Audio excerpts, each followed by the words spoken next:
우리는 우리 땅을 대한민국 혹은 한국이라고 부릅니다. 전 세계 사람들은 우리를 코리아라고 부르고 있습니다. 수만 리 떨어진 서양 사람들이 한반도라는 낯선 땅을 처음 인식하게 된 결정적인 순간이 있었습니다. 아라비아 상인들의 거친 숨소리와 유럽 탐험가들의 기록 속에 선명하게 남아있는 이 이름의 정체는 과연 무엇일까요? 오늘은 천년의 세월을 넘어 전 세계의 우리 민족을 각인시킨 이름 코리아가 어디서 시작되었는지 그 거대한 역사의 줄기를 따라가 보겠습니다.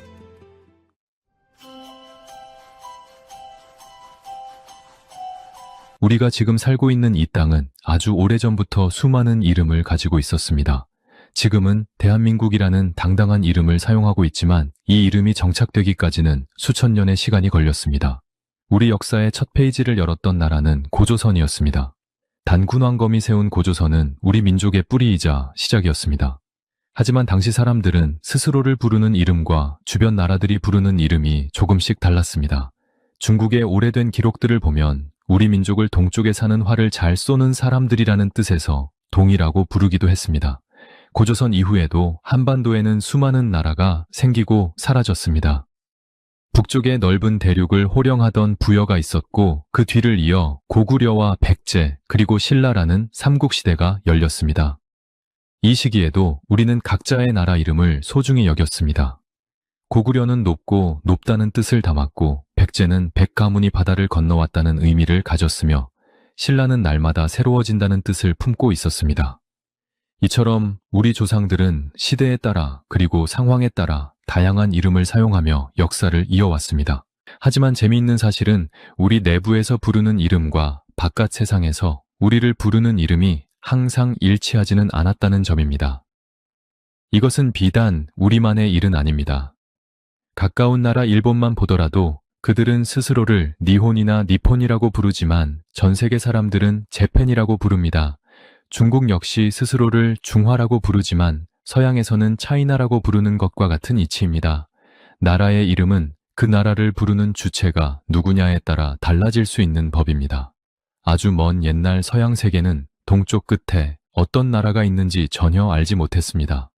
지구가 둥글다는 사실도 알기 전이었고 거대한 바다와 험난한 산맥을 넘어 소통하는 것은 목숨을 걸어야 하는 일이었습니다. 서양인들에게 동아시아에 대한 정보는 주로 중국을 통해 전달되었습니다.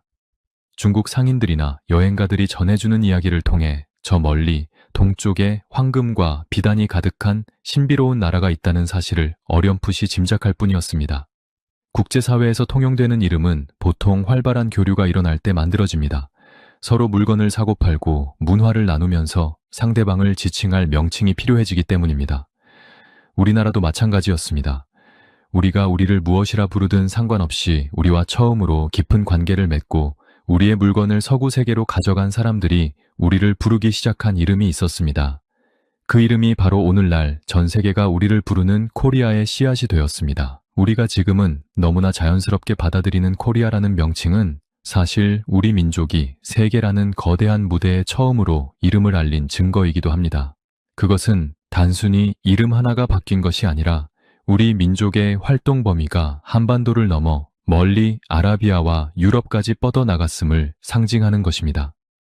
기록에 따르면 서양 지도에 우리 땅이 표시되기 시작한 것은 그리 오래된 일이 아닙니다. 초기 지도에는 섬으로 그려지기도 하고 이름조차 없는 빈칸으로 남아있기도 했습니다. 그러나 역사가 흐르고 교류가 빈번해지면서 빈칸이었던 그곳에 선명한 이름이 새겨지기 시작했습니다. 그 이름은 우리가 가장 찬란하게 빛나던 시기에 울림을 담고 있었습니다. 동방의 등불처럼 빛나던 나라가 드디어 서양의 역사서와 지도에 등장하게 된 것입니다.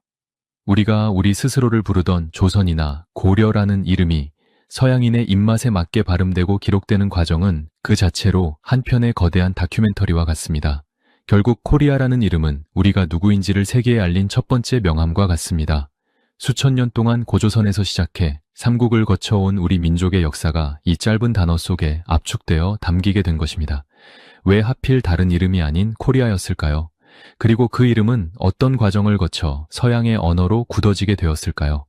이 질문에 대한 답을 찾기 위해서는 우리 역사에서 가장 개방적이고 국제적이었던 황금기로 거슬러 올라가야 합니다. 그곳에서 우리는 오늘날 코리아라는 이름의 진짜 주인공을 만나게 됩니다.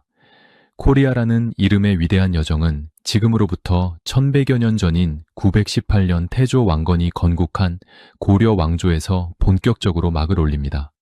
당시 한반도는 신라가 저물고 후삼국이라는 혼란의 시기를 지나고 있었습니다. 왕건은 흩어진 민심을 하나로 모으고 우리 민족의 찬란한 영광이었던 고구려를 계승하겠다는 강력한 의지를 세상에 선포했습니다. 그래서 나라의 이름도 고구려의 줄임말이자 그 기상을 이어받는다는 의미에서 고려라고 정했습니다.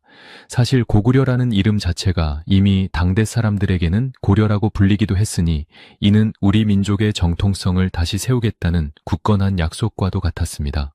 고려는 우리 역사상 그 어느 때보다 역동적이고 개방적인 나라였습니다. 왕건은 단순히 영토를 통일하는 것에 그치지 않고 사방으로 길을 열어 전 세계와 소통하고자 했습니다. 고려의 수도인 개경과 가까운 예성강 하구에는 벽난도라는 거대한 국제 항구가 있었습니다. 이곳은 오늘날의 국제공항이나 거대 항구처럼 전 세계의 문물과 사람들이 모여드는 거대한 광장이었습니다. 중국의 송나라 상인들은 물론이고 저 멀리 바다 건너 일본 그리고 북쪽의 거란과 여진 상인들까지 고려의 질 좋은 물건을 구하기 위해 벽난도로 몰려들었습니다. 당시 고려의 위상은 동아시아에서 매우 높았습니다. 강력한 군사력을 바탕으로 거란의 대규모 침공을 막아냈고 뛰어난 외교술로 주변 강대국들 사이에서 당당히 어깨를 나란히 했습니다. 이런 국력을 바탕으로 고려의 문화는 찬란하게 꽃을 피웠습니다. 은은한 비취색을 띠는 고려 청자는 세상 사람들의 감탄을 자아냈고 고려의 인삼은 최고의 약재로 칭송받으며 불티나게 팔려나갔습니다. 또한 세계에서 가장 앞선 기술로 평가받는 금속 활자를 만들어 지식을 기록하고 나누는 데 앞장섰습니다. 이처럼 강력한 힘과 높은 문화 수준을 갖춘 나라이니 주변 나라 사람들이 고려라는 이름을 기억하는 것은 당연한 일이었습니다. 벽난도에 모여든 상인들의 입을 통해 고려라는 이름은 서서히 세계로 퍼져나가기 시작했습니다. 상인들은 자신들이 다녀온 동쪽의 신비로운 나라를 이야기할 때마다 고려라는 이름을 말했습니다. 그들의 발음으로는 고려가 고래나 코레로 들리기도 했을 것이고 이것이 구전되면서 점차 서양 사람들이 이해하기 쉬운 발음으로 변해갔습니다. 고려는 단순히 한반도에 위치한 작은 나라가 아니라 바다를 통해 세상과 연결된 열린 국가였습니다. 우리 조상들은 자신의 나라가 세계의 중심 중 하나라는 자부심을 가지고 외국인들을 환대했으며 그들과 공정하게 거래했습니다. 이 시기에 만들어진 고려의 이미지는 매우 긍정적이었습니다. 예절을 알고 문화를 즐길 줄 알며 신뢰를 지키는 상업 민족이라는 인식이 널리 퍼졌습니다. 특히 고려의 인삼과 청자는 고려라는 이름을 전 세계에 각인시키는 1등 공신이었습니다. 외국 상인들은 고려의 물건을 가져가면 큰 돈을 벌 수 있다는 사실을 알게 되었고 이는 더 많은 상단이 고려로 향하게 만드는 계기가 되었습니다. 고려라는 두 글자가 전 세계 상인들에게는 곧 최고의 품질과 신용을 상징하는 브랜드가 된 셈입니다. 결국 코리아라는 이름의 출발점인 고려는 우리 민족이 가장 진취적이고 당당하게 세계를 누비던 시절의 훈장입니다. 좁은 한반도에 갇혀있지 않고 더 넓은 세상을 향해 나아갔던 우리 선조들의 개척 정신이 그 이름 속에 고스란히 녹아 있습니다. 우리가 지금도 코리아라고 불리는 이유는 천년 전 고려인들이 보여주었던 그 뜨거운 열정과 뛰어난 문화 역량이 세계인의 마음속에 깊이 박혔기 때문입니다. 이름은 단순히 부르는 수단이 아니라 그 대상의 실력과 가치를 증명하는 것입니다. 고려는 그 가치를 증명해냈고 그 덕분에 우리는 오늘날까지 천년 전의 자랑스러운 이름을 이어받아 사용하고 있습니다. 강력한 왕조였던 고려는 그렇게 한반도를 대표하는 이름이 되었습니다. 중국 기록에서도 고려는 동방의 강자로 묘사되었고 이 기록들은 다시 더 먼 세상으로 전달되었습니다. 우리가 우리 스스로를 고려인이라 부르며 자부심을 가졌던 그 순간들이 모여 코리아라는 거대한 역사의 물줄기를 만들어낸 것입니다. 이제 이 이름은 아시아의 경계를 넘어 더 먼 곳으로 여행을 떠날 준비를 마쳤습니다.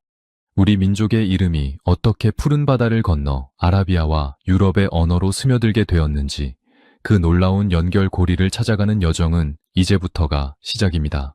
벽난도의 푸른 파도를 타고 흘러나간 고려라는 이름은 이제 한반도의 경계를 넘어 거대한 대륙과 바다를 건너기 시작했습니다. 당시 세계의 경제와 문화를 잇는 가장 강력한 연결고리는 아라비아 상인들이었습니다.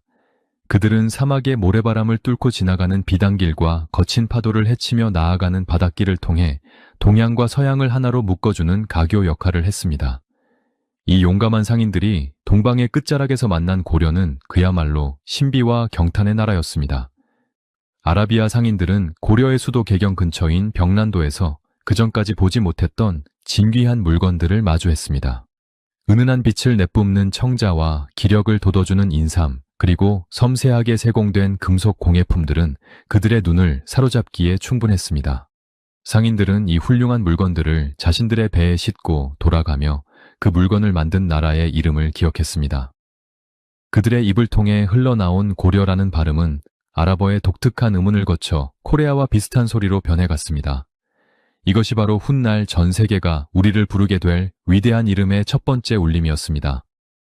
아랍의 지리학자와 여행가들은 자신들이 보고 들은 내용을 기록으로 남기기 시작했습니다. 그 중에는 고려를 황금이 풍부하고 사람들이 매우 예의 바르며 한번 정착하면 떠나고 싶지 않을 정도로 풍요로운 곳이라고 묘사한 기록도 있습니다.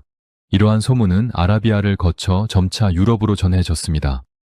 당시 중세 유럽인들에게 동양은 전설 속의 땅처럼 멀게만 느껴졌지만 상인들이 전해주는 구체적인 지명과 상품들은 고려라는 존재를 실제하는 국가로 인식하게 만들었습니다. 유럽의 기록 속에 우리 민족이 처음 등장하게 된 것은 바로 이 시기입니다. 13세기와 14세기 무렵 유럽의 지도 제작자들은 상인들의 증언과 앞선 여행가들의 기록을 바탕으로 세계 지도를 그리기 시작했습니다. 그들이 깃털 펜을 들어 동방의 끝에 작은 반도를 그려 넣을 때 그 위에 정성스럽게 적어 넣은 이름이 바로 코레아였습니다. 초기에는 지금처럼 K로 시작하는 이름이 아니라 C를 사용하여 코레아라고 표기했습니다. 이는 라틴어 계열의 언어를 사용하는 사람들에게 가장 자연스러운 표기 방식이었으며 이탈리아와 스페인 그리고 포르투갈의 고지도에서 공통으로 발견되는 특징입니다.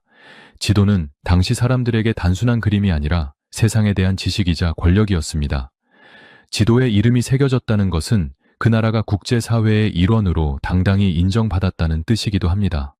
유럽인들은 자신들의 지도에 코레아를 그려 넣으며 이곳을 중국이라는 거대 제국 옆에 위치한 독립적이고 문화 수준이 높은 왕국으로 기억했습니다. 우리 조상들이 병란도를 통해 보여주었던 개방성과 당당함이 수만 리 떨어진 서양 사람들의 머릿속에 우리 민족의 선명한 인장을 남긴 셈입니다. 교역을 통해 이름이 알려지는 과정은 단순히 물건을 사고 파는 것 이상의 의미를 가집니다. 그것은 서로 다른 문명이 만나 서로를 이해하고 존중하는 과정이었습니다. 고려인들은 외국 상인들을 차별하지 않고 공정하게 대했으며 그들에게 최고의 기술력을 갖춘 제품들을 선보였습니다. 이러한 신뢰가 바탕이 되었기에 고려라는 이름은 부정적인 편견 없이 아주 훌륭한 나라라는 이미지로 서양에 전달될 수 있었습니다.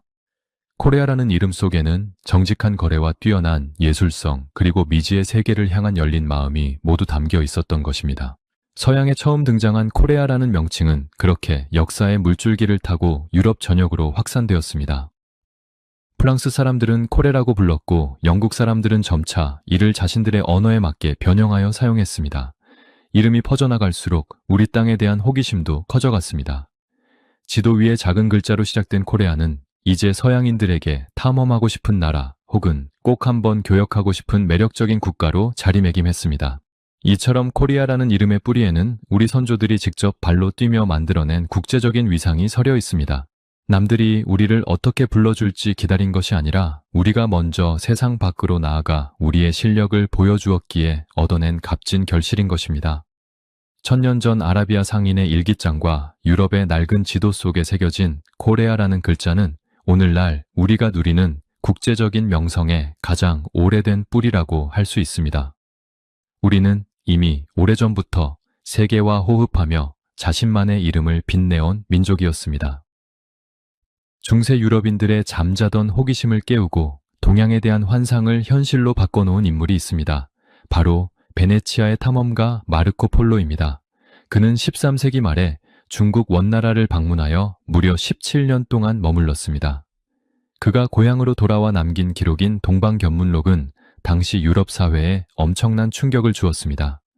지도의 끝에만 존재하던 미지의 땅들이 실제로 존재하며 그곳에 엄청난 문명과 부가 있다는 사실을 증명했기 때문입니다.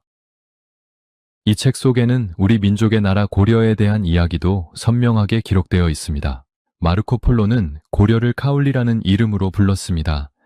이는 당시 고려라는 발음을 중국식으로 읽은 것을 그대로 옮겨 적은 것입니다. 비록 그는 한반도 땅을 직접 밟지는 못했을 것으로 추정되지만 원나라 황실에 머물면서 고려라는 나라의 존재와 그들의 강인함을 충분히 전해 들었습니다. 당시 원나라와 고려는 매우 밀접한 관계를 맺고 있었고 고려의 사절단과 상인들이 대도, 즉 지금의 북경에 수시로 드나들었기 때문입니다. 마르코 폴로는 그곳에서 만난 사람들의 입을 통해 고려가 바다 너머에 있는 아주 중요한 국가라는 사실을 기록했습니다. 그의 기록에서 고려는 중국의 동쪽에 위치한 섬이나 거대한 반도로 묘사되었습니다. 당시 서양인들의 지리적 지식은 한계가 있었기에 정확한 모양은 알 수 없었지만 그들이 기억한 것은 고려의 풍요로움과 독립성이었습니다. 마르코 폴로는 고려를 설명하면서 그곳이 매우 비옥하고 자원이 풍부하며 독자적인 문화를 가진 왕국이라고 전했습니다. 이러한 기록은 유럽인들에게 고려를 단순한 변방의 나라가 아닌 아시아의 중요한 축을 담당하는 품격 있는 국가로 인식하게 하는 결정적인 계기가 되었습니다. 동방견문록은 필사본으로 제작되어 유럽 전역의 왕실과 귀족 그리고 학자들에게 읽혔습니다. 사람들은 마르코 폴로가 말한 카울리라는 나라에 대해 큰 관심을 보였습니다. 지도 제작자들은 이 책의 내용을 바탕으로 자신들이 그리던 지도에 카울리 혹은 코레아라는 지명을 더 명확하게 그려 넣기 시작했습니다. 이것은 우리 역사에서 매우 중요한 분기점입니다. 소수의 상인들 사이에서 구전되던 이름이 이제는 공식적인 문헌과 기록을 통해 유럽 지성계에 확고하게 자리를 잡게 된 것이기 때문입니다. 우리가 여기서 주목해야 할 점은 당시 고려의 위상입니다. 원나라라는 거대한 제국이 전 세계를 휩쓸고 있을 때도 고려는 자신의 이름을 잃지 않았습니다. 마르코 폴로가 고려를 별도의 국가로 기록했다는 것은 그만큼 고려가 가진 존재감이 컸다는 것을 의미합니다. 만약 고려가 힘없는 나라였다면 그저 제국의 일부로 치부되어 이름조차 남지 않았을 것입니다. 하지만 고려는 끈질긴 생명력과 독창적인 문화를 바탕으로 당당히 자신의 존재를 드러냈고 그것이 마르코 폴로라는 인물의 펜 끝을 통해 서양에 영원히 기록된 것입니다. 이 기록은 훗날 대항해 시대를 여는 탐험가들에게도 큰 영감을 주었습니다. 콜럼버스를 비롯한 많은 탐험가가 동방견문록을 보물처럼 아끼며 동양으로 가는 길을 찾으려 애썼습니다. 그들의 머릿속에는 마르코 폴로가 묘사한 신비로운 나라 카울리에 대한 환상이 가득했습니다. 결국 우리가 지금 코리아라고 불리는 배경에는 이처럼 700년 전 한 이방인이 남긴 정성스러운 기록과 그 기록을 뒷받침했던 우리 선조들의 당당한 국력이 있었습니다. 기록의 힘은 실로 위대합니다. 마르코 폴로가 남긴 그 짧은 몇 줄의 문장이 나비 효과가 되어 유럽인들의 지도를 바꾸고 그들의 세계관 속에 우리를 포함시켰습니다. 그들은 이제 동양을 떠올릴 때 거대한 대륙뿐만 아니라 그 옆에서 빛나는 고려라는 나라를 함께 떠올리게 되었습니다. 이것이 바로 우리가 기록을 소중히 여기고 우리 역사를 세계에 알려야 하는 이유이기도 합니다. 고려라는 이름이 서양의 역사적 상상력 속에 깊이 뿌리내리는 과정은 그렇게 한 탐험가의 눈과 귀를 통해 완성되었습니다. 이제 유럽인들에게 고려는 더 이상 전설 속의 나라가 아니었습니다. 실제로 존재하며 그들만큼이나 깊은 역사와 문화를 가진 동반자로 인식되기 시작한 것입니다. 이러한 인식의 변화는 훗날 서양 세력이 동양으로 본격적으로 진출할 때 우리를 대하는 태도에도 큰 영향을 미쳤습니다. 고려라는 이름은 그렇게 수천 킬로미터의 거리와 수백 년의 시간을 뛰어넘어 전 세계가 공유하는 하나의 고유명사가 되었습니다. 고지도와 문헌을 살펴보면 우리가 현재 사용하는 알파벳 표기와는 조금 다른 글자를 발견할 수 있습니다. 초기 유럽인들이 우리를 기록할 때 가장 먼저 사용했던 글자는 K가 아닌 C였습니다. 17세기와 18세기에 제작된 수많은 네덜란드와 프랑스 그리고 영국의 지도에는 코레아라는 이름이 선명하게 새겨져 있었습니다. 당시 유럽의 지식인 계층에서는 라틴어의 전통을 따라 이 이름을 표기했습니다. 라틴어 계열의 언어를 사용하는 이탈리아나 스페인 사람들에게는 C로 시작하는 코레아가 훨씬 자연스러운 발음이자 표기법이었기 때문입니다. 이 시기 코레아는 서양 세계에서 우리 민족을 부르는 가장 표준적인 이름으로 통했습니다. 그런데 시간이 흐르면서 이 표기법에 서서히 변화가 나타나기 시작했습니다. 19세기에 접어들어 전 세계의 패권이 점차 영어권 국가인 영국과 미국으로 넘어가면서 언어의 습관도 바뀌게 된 것입니다. 영어는 다른 언어와 달리 외국에서 온 지명이나 고유 명사를 적을 때 강한 발음을 강조하기 위해 K를 사용하는 경향이 있었습니다. 영어를 사용하는 학자들과 기자들, 그리고 외교관들은 코레아라는 발음을 더 명확하게 표현하기 위해 C 대신 K를 선택하기 시작했습니다. 이것은 누군가 강제로 정한 규칙이 아니라 전 세계적으로 영어의 영향력이 커지면서 자연스럽게 일어난 언어적인 흐름이었습니다. 당시의 신문 기사와 외교 문서를 보면 코레아와 코리아가 혼용되어 사용되는 흥미로운 장면들을 목격할 수 있습니다. 어떤 지도에는 C로 기록되어 있고 바로 옆 나라의 지도에는 K로 기록되어 있기도 했습니다. 심지어 같은 나라의 문서 안에서도 두 표기가 번갈아 나타날 정도로 이 시기는 이름의 변천사가 역동적으로 일어나던 때였습니다. 하지만 점차 국제 무대에서 영어를 사용하는 빈도가 압도적으로 높아지자 K로 시작하는 코리아라는 표기가 더 힘을 얻게 되었습니다. 영미권 국가들이 우리와 정식으로 수교를 맺고 교류를 확대하면서 그들이 사용하던 방식이 국제 표준처럼 굳어지기 시작한 것입니다. 일각에서는 우리가 C 대신 K를 쓰게 된 배경에 다른 나라의 간섭이나 정치적인 의도가 숨어 있었다고 주장하기도 합니다. 하지만 역사적인 기록과 당시의 국제적인 상황을 면밀히 검토해보면 이는 특정 국가의 압력보다는 전 세계적인 언어의 변화와 표기법의 표준화 과정에서 나타난 현상으로 보는 것이 더 타당합니다. 이미 19세기 중반부터 유럽과 미국의 많은 백과사전과 지리서에서는 코리아라는 표기를 주된 명칭으로 사용하고 있었기 때문입니다. 이름의 철자가 바뀌는 과정에서도 우리가 동방의 유서 깊은 나라라는 사실은 변함없이 전달되었습니다. 우리나라가 본격적으로 서구 열강과 조약을 맺던 시기에도 이러한 명칭의 변화는 계속되었습니다. 처음에는 C로 시작하는 이름을 사용하던 국가들도 점차 K로 표기법을 통일해 나갔습니다. 이는 단순히 글자 하나가 바뀌는 사건이 아니라 우리 민족이 근대화라는 거대한 물결 속에서 전 세계인들에게 더 익숙하고 표준화된 이름으로 다가가게 된 과정이기도 합니다. 전 세계 어디를 가도 우리가 코리아라는 이름으로 통하게 된 것은 이 시기에 이루어진 국제적인 약속과 관습의 결과물입니다. 우리는 이 과정에서 이름의 겉모습이 바뀌는 것보다 그 이름이 담고 있는 가치를 지키는 것에 더 집중했습니다. 이름이 코레아에서 코리아로 변하는 동안에도 우리 민족은 고유의 전통과 문화를 굳건히 지켜왔으며 그 기계를 잃지 않았습니다.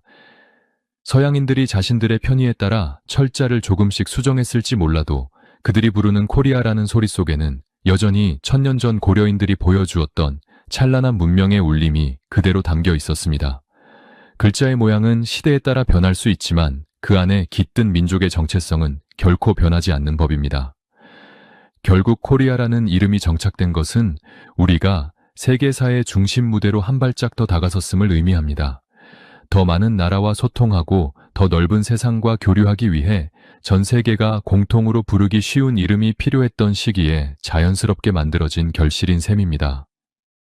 오늘날 우리가 사용하는 코리아라는 알파벳 속에는 이처럼 수백 년에 걸친 서양인들의 기록 습관과 언어의 변화, 그리고 우리 민족의 근대사적 부침이 고스란히 녹아들어 있습니다. 이름 하나에도 이토록 깊고 복잡한 역사의 층위가 쌓여 있다는 사실은 우리를 다시 한번 놀라게 만듭니다. 이제 코리아는 명실상부한 우리의 공식적인 외부 명칭이 되었습니다. C로 시작했든 K로 시작했든 그 본질은 결국 고려라는 우리의 위대한 유산에서 출발했다는 사실에는 변함이 없습니다. 이 이름은 이제 한반도를 넘어 전 세계인들의 머릿속에 가장 강렬하고 역동적인 나라를 상징하는 단어로 자리 잡았습니다. 이름의 철자가 바뀌는 과정마저도 우리 역사의 한 부분임을 이해할 때 우리는 비로소 코리아라는 이름의 진정한 가치를 깨달을 수 있습니다. 1392년 한반도에는 거대한 변화의 바람이 불어왔습니다. 오랫동안 이어져 온 고려 왕조가 저물고 태조 이성계가 새로운 나라 조선을 세운 것입니다. 조선은 아침의 나라라는 뜻을 담아 국호를 정하고 유교 정신을 바탕으로 나라를 운영하기 시작했습니다. 우리 민족에게 조선이라는 이름은 새로운 시대의 개막을 알리는 희망의 상징이었습니다. 하지만 흥미롭게도 서양 세계에서 우리를 부르는 이름은 조선이 세워진 이후에도 여전히 고려에서 유래한 코리아였습니다. 이러한 현상이 나타난 가장 큰 이유는 당시 동서양의 교류 방식 때문이었습니다. 조선은 건국 초기부터 명나라와의 외교를 중시하며 대륙과의 관계에 집중했습니다. 반면 서양 나라들과는 직접적인 교환이나 외교 관계를 거의 맺지 않았습니다. 서양인들이 한반도에 대한 정보를 얻는 길은 여전히 매우 좁고 험난했습니다. 그들은 과거 고려시대부터 전해 내려온 기록과 지도들을 그대로 사용하며 동쪽 끝에 있는 이 나라를 코리아라고 계속 불렀습니다. 유럽의 지도 제작자들은 한반도 내부에서 국호가 바뀌었다는 사실을 실시간으로 알기 어려웠습니다.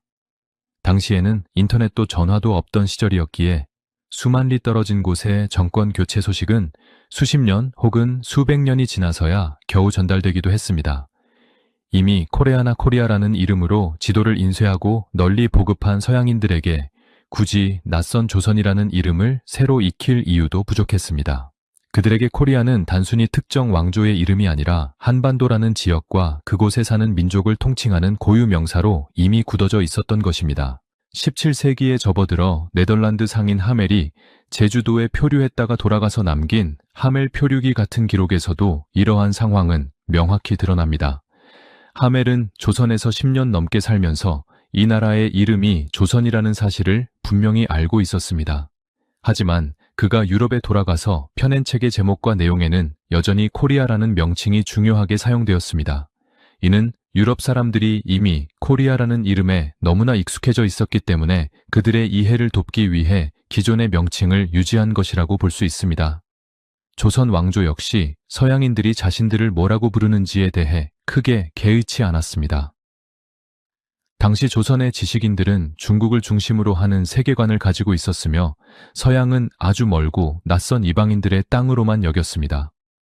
우리 스스로는 당당하게 조선 사람이라고 말했지만 서양인들이 작성한 외교 문서나 항해 지도에는 코리아라는 이름이 차곡차곡 쌓여갔습니다. 내부에서는 조선이었으나 외부 세계와 만나는 창구에서는 코리아라는 이름이 우리 민족의 대표 명칭으로 계속해서 쓰였던 셈입니다. 이것은 이름이 가진 독특한 생명력을 보여주는 사례이기도 합니다.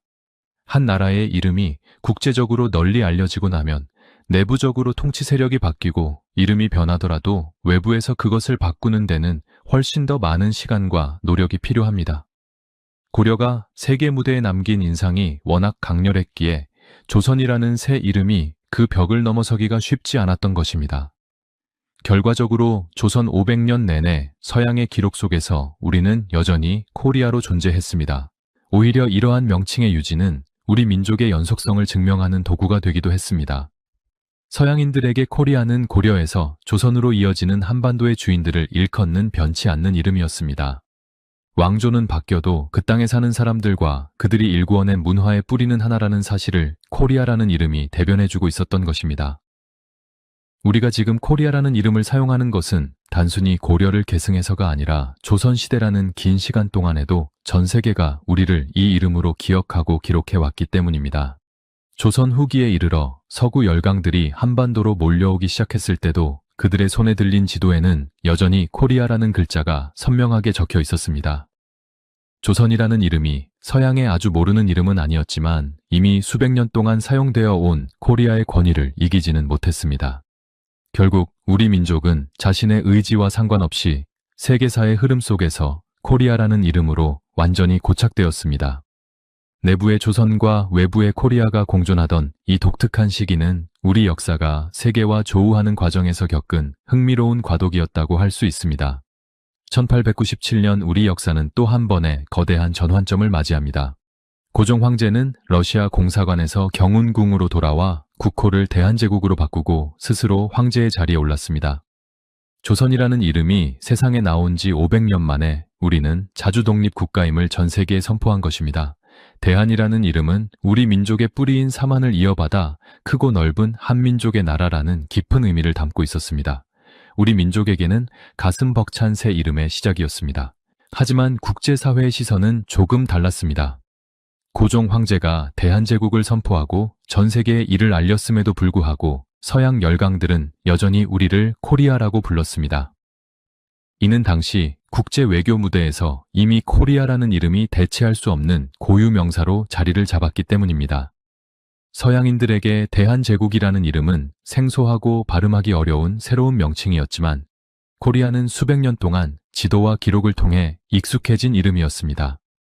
당시 대한제국이 서양 국가들과 맺은 각종 외교 문서나 조약들을 살펴보면 흥미로운 점을 발견할 수 있습니다. 한문으로 작성된 문서에는 분명히 대한제국이라는 국호가 선명하게 적혀 있었습니다. 하지만 그 옆에 나란히 적힌 영어나 프랑스어 번역본에는 예외 없이 코리아라는 명칭이 사용되었습니다. 우리 정부 역시 국제사회와 소통할 때는 코리아라는 이름을 공식적으로 인정하고 사용했습니다. 내부적으로는 대한제국이라는 자부심 넘치는 이름을 썼지만 외부 세계와 대화할 때는 이미 세계 표준이 된 코리아라는 창구를 이용한 셈입니다. 1900년 프랑스 파리에서 열린 만국 박람회는 대한제국이 세계 무대에 자신을 뽐낸 중요한 행사였습니다. 당시 우리나라는 경복궁 근정전을 본뜬 화려한 전시관을 짓고 전 세계 사람들에게 우리의 문화와 기술을 선보였습니다. 이때 전시관 앞에 붙은 이름은 대한제국이었지만 사람들은 저마다 코레아 혹은 코리아라고 부르며 우리 전시관을 찾았습니다. 유럽인들에게 대한제국은 코리아라는 나라가 새로이 단장한 모습으로 비춰졌을 뿐 이름 자체가 바뀌었다는 인식은 크지 않았습니다. 당시 우리를 둘러싼 주변 강대국들의 태도도 비슷했습니다. 일본이나 러시아 그리고 미국과 영국 같은 나라들은 자신들의 공문서나 지도에서 코리아라는 명칭을 바꾸지 않고 그대로 유지했습니다. 국가의 체제와 이름이 바뀌어도 그 땅을 지칭하는 대명사는 쉽게 변하지 않는다는 국제사회의 관습이 그대로 적용된 것입니다. 이는 우리가 원해서라기보다는 이미 코리아라는 브랜드가 전 세계인의 머릿속에 한반도를 상징하는 유일한 단어로 각인되었음을 보여주는 증거이기도 합니다. 대한제국 시기는 우리 민족이 근대 국가로 발돋움하기 위해 처절하게 노력했던 시기였습니다. 고종 황제는 근대적인 교육 제도를 도입하고 군대를 정비하며 철도와 전신을 놓는 등 나라를 강하게 만들기 위해 힘썼습니다. 이러한 변화의 물결 속에서 코리아라는 이름은 더 이상 신비로운 동방의 작은 나라가 아니라 근대 문명을 받아들이며 당당히 주권을 행사하는 국가의 이름으로 거듭나고 있었습니다. 서양인들이 부르는 코리아라는 소리 속에 이제는 근대 국가 대한제국의 위상과 기계가 함께 실리게 된 것입니다. 결국 대한제국이라는 이름은 우리 민족 내부의 결속과 자주성을 다지는 등불이 되었고 코리아라는 이름은 그 등불을 세계에 비추는 거울이 되었습니다. 이름은 달랐지만 그 속에 담긴 민족의 혼은 하나였습니다. 우리가 대한이라는 이름을 소중히 여기면서도 코리아라는 이름으로 세계와 소통했던 이 시기는 우리 역사가 근대로 나아가는 아프지만 소중한 기록입니다. 외부에서 우리를 코리아라고 부르는 것이 우리의 정체성을 훼손하는 것이 아니라 오히려 1000년 전 고려부터 이어온 우리의 역사적 깊이를 전 세계가 인정하고 있다는 사실을 보여주었습니다. 대한제국은 비록 짧은 역사를 뒤로하고 사라졌지만 그들이 지키고자 했던 대한이라는 이름의 정신은 훗날 대한민국으로 이어지게 됩니다. 그리고 그 과정에서 코리아라는 이름은 우리 민족이 겪은 시련과 영광의 모든 순간을 묵묵히 기록하며 국제사회에 우리 존재를 알리는 버팀목이 되어주었습니다. 이제 코리아는 단순히 서양인이 부르는 편한 이름이 아니라 우리 민족의 근대사가 고스란히 투영된 역동적인 상징이 되었습니다. 오늘날 우리가 사용하는 코리아라는 이름은 단순한 국가의 명칭을 넘어선 위대한 역사의 유산입니다. 1000년 전 벽난도의 푸른 파도를 누비던 고려인들의 당당함이 오늘날 전 세계인의 입을 통해 코리아라는 소리로 되살아나고 있는 것입니다. 우리가 코리아라고 불릴 때 그 속에는 대륙을 호령하던 고구려의 기상과 바다를 건너 문화를 전했던 백제의 섬세함, 그리고 삼국을 하나로 모은 신라의 지혜가 모두 녹아 있습니다. 고려라는 이름 자체가 고구려를 계승한다는 뜻을 담고 있었기에 전 세계가 우리를 코리아라고 부르는 것은 곧 우리 민족의 유구한 역사를 인정하고 기억하는 것과 같습니다. 사실 코리아라는 이름은 우리 민족이 가장 힘들었던 시기에도 우리를 지켜준 든든한 버팀목이었습니다. 나라를 잃었던 일제강점기에도 전 세계의 양심 있는 사람들은 우리 땅을 코리아라고 부르며 우리 민족의 독립의지를 기억했습니다. 해방 이후 남과 북으로 갈라지는 아픔을 겪었지만 국제사회에서 우리는 여전히 코리아라는 하나의 이름으로 통하고 있습니다. 남한은 사우스 코리아, 북한은 노스 코리아라고 불리지만 그 뿌리가 되는 코리아라는 단어는 우리가 원래 하나의 민족이었으며 같은 역사를 공유하고 있다는 사실을 증명하는 가장 강력한 증거입니다. 지금 이 순간에도 전 세계 어디를 가든 코리아라는 이름은 최고의 가치를 지닌 상징으로 대접받고 있습니다. 우리가 만든 전자제품과 자동차, 그리고 전 세계인의 마음을 사로잡은 음악과 영화 속에는 코리아라는 이름이 선명하게 새겨져 있습니다. 외국인들이 코리아를 연상할 때 떠올리는 이미지는 이제 단순히 동방의 작은 나라가 아닙니다. 뛰어난 기술력과 깊은 문화적 향기를 가진 나라, 그리고 어떤 시련이 와도 다시 일어서는 강인한 민족의 나라라는 인식이 코리아라는 단어 속에 층층이 쌓여 있습니다. 이것은 지난 1000년 동안 우리 조상들이 일구어온 노력이 결실을 본 것입니다. 우리는 우리 스스로를 한국인이라고 부르지만 전 세계가 우리를 코리아라고 부르는 것을 어색해할 필요가 없습니다. 오히려 코리아는 우리가 세계와 소통하기 위해 만든 가장 오래되고 성공적인 이름입니다. 이 이름 덕분에 우리는 낯선 외국인들과 처음 만나는 자리에서도 금방 우리 민족의 정체성을 설명할 수 있습니다. 코리아라는 한마디 속에 담긴 고려의 개방성과 조선의 품격, 그리고 대한제국의 자주정신은 우리 민족이 가진 가장 큰 자산입니다. 이름은 부르는 사람의 마음속에 새겨지는 것인데 전 세계인의 마음속에 코리아는 이미 가장 매력적인 나라 중 하나로 자리 잡았습니다. 1000년 전 아라비아 상인이 서툰 발음으로 코리아를 처음 말했을 때 그는 아마 알지 못했을 것입니다. 자신이 내뱉은 그 짧은 단어가 1000년 뒤 전 세계를 뒤흔드는 위대한 국가의 이름이 될 줄은 말입니다. 역사의 구비마다 국호는 바뀌었지만 코리아라는 이름은 변치 않고 우리 곁을 지키며 우리 민족의 연속성을 지켜주었습니다. 이것은 우리 민족이 가진 끈질긴 생명력의 상징이자 세계사의 주역으로 당당히 서겠다는 의지의 표현이기도 합니다. 우리는 코리아라는 이름 하나만으로도 충분히 자부심을 느낄 자격이 있습니다. 오늘날 코리아는 단순한 고유 명사가 아니라 하나의 거대한 문화적 현상이자 역사의 기록 그 자체입니다. 지도 위에서 사라질 뻔했던 위기의 순간에도 전 세계의 기록과 기억 속에 코리아라는 이름이 살아남아 있었기에 우리는 다시 일어설 수 있었습니다. 이제 우리는 이 소중한 이름을 다음 세대에게 물려주어야 합니다. 1000년 전의 고려가 코리아라는 씨앗을 뿌렸다면 오늘날의 우리는 그 이름을 더욱 빛내어 미래의 아이들이 전 세계 어디서든 코리아라는 이름만으로도 존중받을 수 있는 세상을 만들어야 합니다. 결국 코리아라는 이름은 우리 민족이 걸어온 길을 비추는 거울이자 앞으로 나아갈 길을 알려주는 나침반입니다. 우리가 코리아라고 불리는 한 우리 민족의 역사는 끊기지 않고 영원히 흐를 것입니다.